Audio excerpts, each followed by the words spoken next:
كيفكم يا شباب؟ ان شاء الله بخير. اليوم رجعت لكم بفيديو جديد وفيديو رائع. ان شاء الله الناس كلها تستفيد من الفيديو من الحلقة بشكل مفصل وبشكل ممتاز. الحلقة دي بتهم اي شخص داخل الفورساج او عايز يدخل الفورساج، وفي نفس اللحظة يا جماعة بنتكلم عن الخطة المثالية اللي انت ممكن تشتغل بها في الفورساج، يعني مش ضروري الان، في المستقبل او مع مرور الزمن مع تراكم الارباح تشتغل بالخطة دي. وحنتكلم عن الأعضاء بتاع الفريق، وحنتكلم برضو عن الأرباح الخاصة بالإكس إكس والجولد. حندي يعني نبذة ممتازة جدا الناس تقدر تستفيد منها. طيب، أول خطوة يا جماعة نحن نركز هنا، عندنا 8 أعضاء مباشرين فقط، يعني لا عندي 100 ولا عندي 50، الحساب ده فيه 8 أعضاء مباشرين فقط. تمام، دائما نحن شغل قلنا بيعتمد على الفريق ككل. تمام، لكن الشخص ده عنده 18، عفوا مش 8، 18 شخص. في تتخيل معايا الان مثلا اضفت شخصين او خمسه، يعني في ناس مثلا ضايفين 5 اشخاص لكن فعالين، في دائما نحن نقول اختار الشخص الصح. فشوف ديل 18 شخص، تمام، 18 شخص جايبين 300، نقول 310 مثلا، انه ناس انتجت وعملت واشتغلت مثلا. جميل. طيب الارباح بتاعتي انا جاياني من وين ومن وين، عشان نحن نكون برضه شنو يعني فاهمين. عندي هنا اول حاجه عندي الاكس اكس، عندي الاكس 3 دي، يعني جاي منها 400 دولار، ودي نحن قلنا بتعتمد على شنو؟ بتعتمد على الارباح يا جماعه، ركزوا، من الفريق اذا كان مباشر او غير مباشر. فهمتوا يا جماعه؟ يعني انت مثلا انا بربح من الناس اذا كانوا شنو يا جماعه، مباشرين او غير مباشرين، يعني الخانات دي بتتملي اذا كانت مباشره او غير مباشره. غير كده انا مرقي هنا للمستوى اكس 3 ده، مرقي للمستوى كم؟ المستوى الرابع. جميل جدا، ركزوا معي. خلينا نضغط على الاكس 3. لو بنلاحظ هنا مثلا، لو جينا ضغطنا على على الاكثر ربح، طبعا بتجيبوا يا جماعه دائما المستوى الاول، اكثر ربح بيجي من المستوى الأول. يعني عندي هنا كم؟ ركزوا معي، عندي 28 دوره. تمام، عندي هنا الايرادات كم؟ ركزوا في الايرادات. الايرادات يا جماعه 8 280 دولار. تمام، لو جيت هنا رجعت هنا، لو جيت للفتره بتاعت التسجيل تلقاه يوم 21، يعني تقريبا الان الحساب ده له كم؟ له شهر عامل 1300 دولار، يعني مبلغ محترم جدا. انا يعني مثلا الحساب ده مضافين فيه كم شخص؟ مضافين فيه 18. انا دي اللي بيهموني، بس انا جبت 18 شخص مباشره، وتالي الان مثلا ما في شخص دخل. فهمت يا جماعه القوه بتاعت العمل في الفريق؟ يعني انت لو ضفت بس يعني 5 اشخاص 10 اشخاص، وحنوريك انه الناس اللي اتدخلوا يعني تحت الشخص ده او اتدخلوا في الحساب ده، ان حق انه يعني ماش يعني ما حقهم ما ضاعوا، يعني شنو امورهم طيبه. ركزوا معاي. انتهينا من الاكس 3 دي. عندنا الاكس 4 دي، الارباح بتاعتها يا جماعه بتجي من شنو قلنا؟ ركزوا فيها، خلينا نضغط عليها كده. عندها لو ملاحظين عندها كم؟ 6 مراكز، ديل 3 وديل 3، يعني 6 مراكز.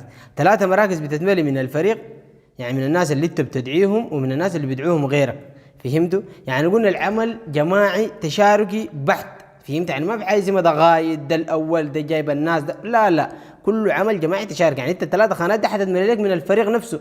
فهمت؟ يعني مش انت محتاج تجيب دعوات عشان تملاها، لا، حتتملي لك من الفريق نفسه تلقائيا. فهمت؟ فانت لو جيت لاحظت هنا، بس خلينا نضغط في برضه في الاولى دي، بس نحن اللي قاعدين نشتغل عليها، اللي هي برضه ب 5 دولار. جايبه معايا كم يا جماعه؟ 200 دولار. 200 دولار، يعني انت مرقاها بكم؟ ب 5 دولار فقط. انت مركز معاي؟ يعني انا لما نبدا بركز شنو يا جماعه؟ يعني برقي الاكسسوري والاكسسوار المستوى الاول، دي المرقيهم انا براي تلقائيا. ركزوا معاي. نجي لاهم شغل اللي نحن نعتمد عليه، اللي هو الجولد والاكس اكس. ده الشغل اللي نحن بنشتغل عليه، خصوصا الناس اللي ما عندها دعوات ولا عندها حالات. طيب الخطه المثاليه يا جماعه انك ترقي الجولد والاكس اكس للمستوى الثالث. ده خطه مثاليه، لكن مش بالضروره انك ترقيهم من اول مره. فهمت؟ يعني انت ما اول مره تخش ترقي ليه الجولد والاكس اكس للمستوى الثالث. ستيب باي ستيب، خطوه خطوه. نزل لك ربح ترقي من الربح ده، تضيف راس مال، خلي بعد ينزل لك راس مال محترم، وتعمل شنو يا جماعه؟ الخطط دي انت بطول الزمن اصلا حتكون شنو؟ رقيتهم، حتكون رقيتهم. لو جينا هنا يا جماعه الجولد والاكس اكس دي ارباحهم بتجيني من وين؟ ديل بتجيني من شنو يا جماعه؟ من الاسقاطات والارباح العشوائيه. يعني تخيل معاي اكثر من 600 دولار، يعني لو جمعت ديل بيطلعوا معاك يعني تقريبا 654 دولار او 652 دولار، يعني 652 دولار. تخيل معاي 52 دولار طالع معاي من شنو؟ من الجولد ومن الاكس اكس فقط.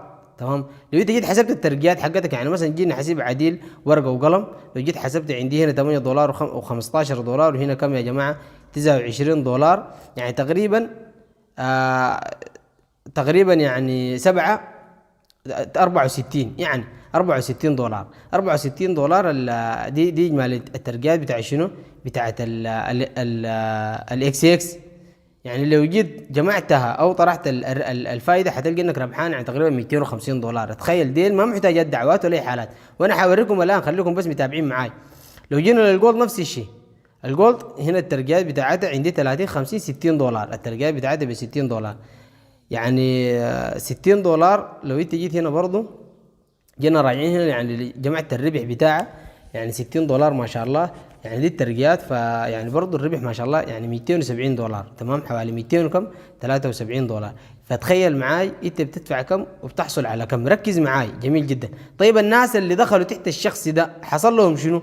يعني الزول ده جاب الناس دي وربح منهم وخلاص، ولا الفهم شنو؟ يعني الناس اللي دخلت دي ربحها وينه؟ ربحت ما ربحت؟ الناس اللي رقت دي يعني وضعها شنو؟ انا داير اعرف وضعي انت الان كمتابع. يعني انت خشيت ده تعرف وضعك شنو؟ هل انت ذاتك لو خشيت تحتي انا او خشيت تحت اي شخص ثاني مثلا هل حيجيك ربح ولا ما حيجيك ربح؟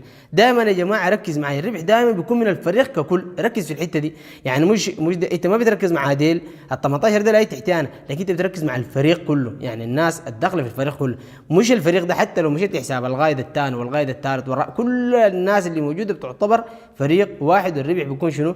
تشاركي للجميع. يعني انت عادي مثلا ترقي مثلا اكس 4 دي مثلا، ترقي عفوا اكس 3 دي مثلا، ترقيها للمستوى الرابع او الخامس او السادس مثلا ربحك ده انت عارف يمكن لشخص ذاتك بعيد جدا، يمشي لشخص قائد ال20 او القائد ال15. فاعتقد الفكره وقعت لكم. نرجع لسؤالنا الاساسي، انت لو خشيت مكسبك شنو؟ يعني انت الان ده تدخل ربح بدون حالات بدون دعوات واي شيء، لكن انت الان ال 18 شخص مثلا دخلوا دير وضعهم شنو؟ لو جينا هنا ضغطنا على الفريق ده، الفريق طبعا ده الشركاء طبعا، ما اي شخص بيقدر يعرف ارباح الناس اللي موجودين. لو جينا هنا اول يعني لاحظ ده رابع، ده ربحان 10، ده 10، ده 15، ده 10 مثلا. ركز معاي، ده $42 تمام مثلا، بس ده يعني مثلا 42، ده 70 مثلا، ده 15. يلا لو جينا ضغطنا على الاي دي بتاع الشخص الربحان ده، لاحظ انه ربحان كم؟ $10 بدون احاله بدون دعوه. تمام، لو لاحظت هنا يعني مسجل يوم 21، مسجل يوم كم؟ عفوا مسجل يوم كم؟ يوم 21. طبعا احنا الناس اللي موجوده معنا كلها الحمد لله محققه ارباح، وحتى لو الشخص ما حقق ارباح مع شيء طبيعي، شيء طبيعي انك انت يعني تاخر عنك يعني ينزل لك الربح وكذا، لكن الاغلبيه بينزل لها ربح. يعني الشخص ده ركزوا معي، احنا زي ما قلنا لاحظوا انه الزول ده ربحان من الاكس 4، قلنا الاكس 4 ده خاصه بالفريق. لاحظتوا انه هو ما جاي ولا دعوه يعني ولا عنده ولا فريق. لو جيت ضغطت على الاكس 4 هنا حتلقى انه نازلات له 3 مراكز حقات الفريق، باقي ال3 مراكز حقاته هو داير يملاهم داير يخليهم هو حر. فهمتوا يا جماعه؟ يلا الشخص ده نزلت كم؟ 3 مراكز اتملت، يعني ما شاء الله وربنا يزيده. مثلا هو داخل بكم؟ داخل $10 اصلا، داخل $10، جاته هنا $10. عنده الاكس اكس لسه ما زال فيها ربح، والجولد لسه ما رقاه.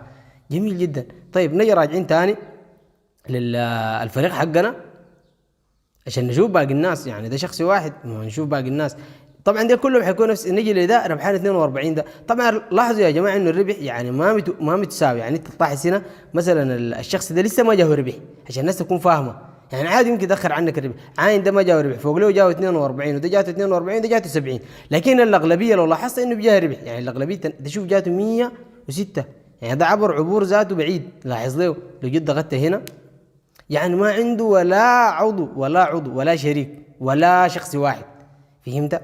ركز معاي يعني عين، ركز معاي انا بقول لك ركز. شايف الجولد جاته $10، يعني $10 ده اصلا ما حتزيد، لانه تابع المراكز دي تجيبها انت ولو اتملت ما حتجيب لك ربح، لانه ما خاصه بكده، دي خاصه بالناس التانيين.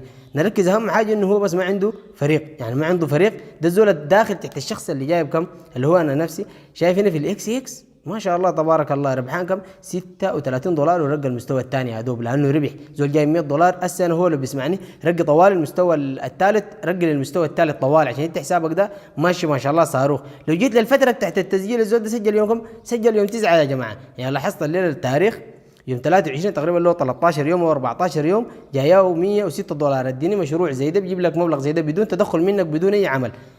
طيب نجي راجعين، دارينا اتابع لكم باقي المشاريع، دارينا اتابع لكم باقي الاشخاص، بتابع لكم الان. طيب نجي لل 42 ده، هم كلهم نفس الشيء. يعني الناس دي اغلبهم ما بتجيب ناس. نحن قلنا العمل بيعتمد على الفريق. يعني انا مثلا جايب 18 شخص، لاحظ انه 18 شخص دي لو لاحظت اللي ربحهم يعني كبير جدا. يعني الشخص ده جايب 42 ما شاء الله. انا دايما بقول ربنا يزيد الجميع 42، ونزلناهم في الجروبات بتاعت التليجرام اكثر من كده. ده مسجل يوم 17. لو جيت هنا ما عنده ولا شخص نهائي، ما عنده ولا عضو، هنا حصل لك تجميد يا ولد. انت لو سامعيني في الاكس 4 دي رجعها طوالي، رج الاكس 4 ملاحظ هنا ما شغال، ده ما جاب اي عضو، رج الاكس 4 ده لانه حيحصل لك تجميد، حيحصل لك تخطي. لو جيت في الاكس اكس يعني اغلب المكسب ما شاء الله جايبه في الاكس اكس، الجولد ما جايب حاجه. فدائما يا جماعه الناس تفهم الشغل صح، ده شغل للمستقبل لا شغل بعدين السحب. في ناس بتزعل يعني نزل يعني كيف انه انا اسحب القروش دي يا جماعه شايفينها، القروش اللي عند الشخص ده نازله بتنزل تلغاي في المحفظه بتاعت الترست تولد، ما عليك الا تسحبها، سنت واحد بتسحبه، سنت انت بتقدر تسحبه، ده تحوله لبينانس، ده تحوله لكوينكس، ده تبيع عليه انا مقابل بنكك، ده تعمل اي شيء بتعمله. فالناس يا جماعه المشروع ده يعني كبير جدا. وبالمناسبه يا جماعه اللهم صل على سيدنا محمد، الفورساي ده مصمم انه ما في شخص يخسر نهائيا. ممكن انا ذكرت انه ممكن يدخل عنك الربح لكن ما بتخسر.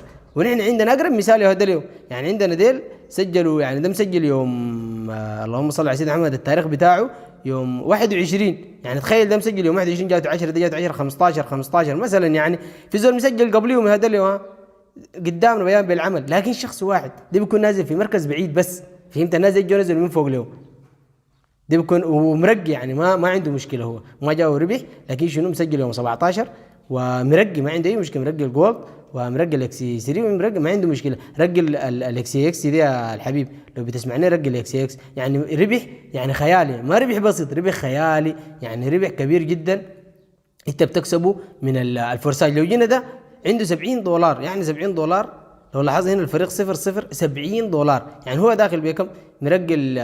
شايفين دائما الاكس 4 شغاله عند الجولد جايبه له كم 54. يعني شوف الاكس اكس يعني هنا ده الجولد كمان شغال عنده اكثر شيء، في الجولد جايه كم $56. فنحن دائما بنقول يا جماعه الارباح بتنزل بشكل عشوائي بدون تنظيم، يعني مش ضروري انه انت تربح في الجولد انت حتربح في الجولد، اي شخص حسابه بيختلف من الثاني، وضعيته بتختلف من الثاني.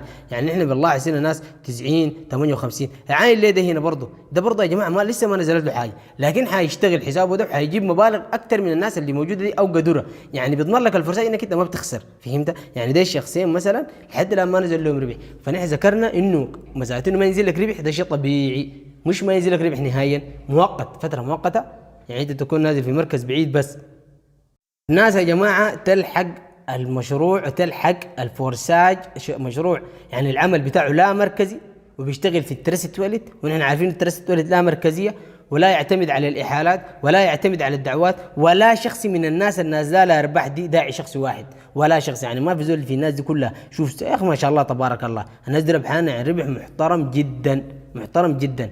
فالناس يا جماعه تلحق نفسها، ومشروع يعني انت بتبدا بكل المراكز $32، فانا ما اعتقد انه مبلغ كبير يعني انت ما تدخل، وفي نفس اللحظه تقدر تسجل ب$10 يعني برضه بتدخل. فحتلقوا رقمي تحت بتاع الواتساب، الناس اللي عايزه تسجل تنزل محفظه الترست ولد وتملى وتتواصل معاي، حتحول لي القروش عادي بنكك، وانا برسل لكم الBUSD على محافظكم، وربنا يوفق الجميع. يعني ما شاء الله دي المكاسب قدامكم، ونحن نتمنى للجميع التوفيق. يعني انت يعني انت ما شاء الله لو ملاحظين ما شاء الله يعني نازل لي مثلا $30 بدون اعمل اي حاجه، يعني بدون اعمل اي شيء، انا خلاص ده حسابي ده نايم كده، انا بلقى ارباح نازله، يعني مكسب، ايوه مكسب، وربنا يوفقنا ويوفق الجميع. انت نفس الشيء بيحصل لك، انت دعيت اشخاص زي ديل، جبت اشخاص زي ديل هم ذاتهم بيكسبوا، الاشخاص اللي انت بتجيبهم ديل لاحظ انه كسبوا، يعني ما شاء الله مبالغ كبيره، يعني 18 شخص دي كلهم كسبانين، ممكن شخصين لحد الان يمكن اتاخر عنهم الربح وحينزل له.